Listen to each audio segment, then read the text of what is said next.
DM साहब को ज्ञापन देने आए थे? जी, मैं डीएम साहब के पास अपनी फरियाद लेकर के आई हूँ कि रोज प्रतिदिन में मुझे मानसिक रूप से टार्चर किया जा रहा है। मेरे परिवार के खिलाफ में षड्यंत्र रचा जा रहा है, मेरे खिलाफ में षड्यंत्र रचा जा रहा है। और ये षड्यंत्र के सूत्रधार जो है वो आदरणीय हमारे पूर्व सांसद सुब्रत पाठक जी, जिन्होंने हमारे गेस्ट हाउस को लेकर के हमें ये कहा कि हम भूमाफिया हैं। मैं आप सब लोगों को ये बात को अवगत करा देती हूँ कि हमारी जितनी भी जमीनें हैं 35-40 बीघे से ज्यादा जमीन नहीं है, और जिसमें हम मेरे खुद के नाम पे सिर्फ 3 बीघे जमीन है। और 3 बीघे जमीन वाली महिला कैसे भूमाफिया हो सकती है? और 35-40 बीघे की जमीन में हम मेरे ससुर साहब, मेरी सासू माँ, मेरे हस्बैंड और मेरे देवर देवरानी 6 लोग आते हैं।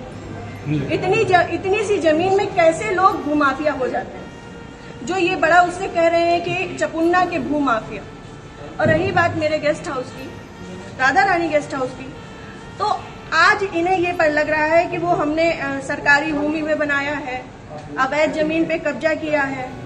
तब क्यों नहीं लग रहा था जब 5 साल से उसी में दावतें खा रहे थे, भारतीय जनता पार्टी की मीटिंगें कर रहे थे, हमारा पैसा खर्च करवा रहे थे, रोज मीटिंगें हो रही थी, तब क्यों नहीं ये आपको लग रहा था? आप पूर्व सांसद के ऊपर एक आरोप लगा रहे हैं। बिल्कुल, आप भी बीजेपी के कार्यकर्ता? मैं बीजेपी की कार्यकर्ता हूं और बीजेपी में ही काम करती हूं शुरू से लेके लास्ट तक, जब तक मेरा जीवन मुझे अलाउ करेगा, जब तक ये कन्नौज के नेता मुझे सहज भारतीय जनता पार्टी में रहने देंगे, तब तक मैं भारतीय जनता पार्टी की ही सदस्य हूँ।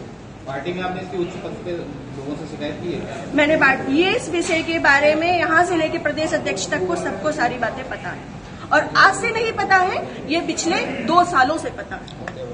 मेरे पिताजी, मेरे ससुर साहब, मेरे हस्बैंड, हम सब लोगों के लिए हत्या तक का मतलब षड्यंत्र रचा जा चुका है, और विगत के चुनाव के निर्णय के बाद ही रचा गया। पिछली 4 जून को रिजल्ट आया है, पिछली 3 जून को ये हमारे गांव गए थे। हमारे गांव जाकर के इन्होंने, हमारे राइवल्स हैं जो, उनके घर जाकर के इन्होंने 2 घंटे की बैठक रखी जिसमें षड्यंत्र रचा गया।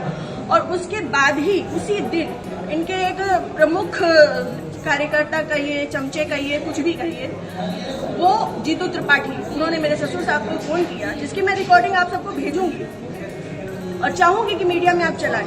उन्होंने मेरे ससुर साहब को धमकी दी कि अगर चपुन्ना चुनाव नहीं जीता तो आपको 4 तारीख के बाद देख लिया जाएगा। उसके बाद से ये सारा षड्यंत्र रचा गया। क्या चुनाव हरवाने में आपका भी श्रेय जाता है? मैं भारतीय जनता पार्टी तरीके से वो आरोप लगा रहे हैं, क्या वो कुछ भी कहे? वो तो ये भी कह रहे हैं कि भाई नया त्रिपाठी ने 20 लाख रुपए ले लिए थे सपा से। वो तो उनका मुंह है, कुछ भी कह सकते हैं। पर मैं भारतीय जनता पार्टी की कार्यकर्ता हूं, और सभी लोग सोशल मीडिया जानते हैं, चलाते हैं, सभी लोग मेरी आईडी में देख सकते हैं कि मैंने किस तरीके से काम किया है। मैं सुब्रत पाठक के लिए काम नहीं करती, मैं भारतीय जनता पार्टी के लिए काम करती हूँ। आपने प्रशासन और पुलिस से शिकायत की इस बारे में? जी, मैंने पिछली 25 तारीख को प्रशासन पुलिस से शिकायत की थी, जिसमें सीओजी की टीम गठित है, और अभी तक कोई भी पकड़ा नहीं गया।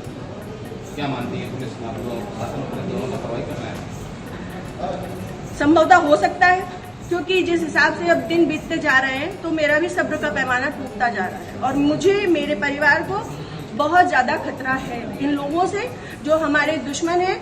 क्योंकि सुब्रत पाठक जी ने, हमारे जो राइवल्स हैं, सभी आजीवन कारावास के मुजरिम हैं। सभी आजीवन कारावास के मुजरिम हैं। मैंने इसमें लिख के भी दिया है, संदीप तिवारी, प्रदीप तिवारी, मनोज अग्निहोत्री, ये बलात्कारी केस के और आजीवन कारावास, गैंगस्टर, इन पे सब तरीके की धाराएं लग चुकी हैं इनमें, ऐसे लोगों के साथ में। और जिसको इन्होंने हम लोगों की सुपारी दी है, अखिलेश यादव उर्फ छक्की, वो इनकी, हाँ, यहाँ ठटिया का ही निवासी है, गांव झुआ है, वो इन लोगों के साथ में, सुब्रत पाठक के साथ में भी जेल में रहा है और इन लोगों के साथ में भी जेल में रहा है, और अभी फरार है।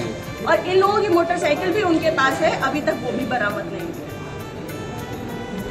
ये लोग सिर्फ मेरा मानसिक, शारीरिक और चारित्रिक शोषण करते आ रहे हैं 2 साल से। मैं 3 साल से मैं बहुत ज्यादा परेशान हो चुकी हूँ।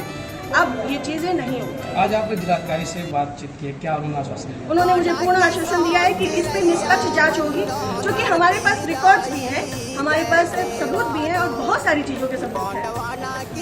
समय आने पे मैं वो सब आपके सामने रखूंगी। जिले में जो भी भ्रष्टाचार हो रहा है, जो जिला पंचायत में भ्रष्टाचार हो रहा है, जो ब्लॉक प्रमुख में भ्रष्टाचार हो रहा है, ब्लॉक में भ्रष्टाचार हो रहा है, वो सारी चीजें मैं आप सब लोगों के सामने रखूंगी। अगर आपकी सुनवाई आज नहीं होती तो आगे क्या कदम उठाएंगे? मैं आप लोगों का सहारा लूंगी और आप लोगों का सहयोग, मुझे पूर्ण विश्वास है कि मेरे साथ हमेशा रहेगा और मैं इस पे अपनी अंतिम सांस तक अब फ्रंट के पैमाने में आकर के रहूंगी।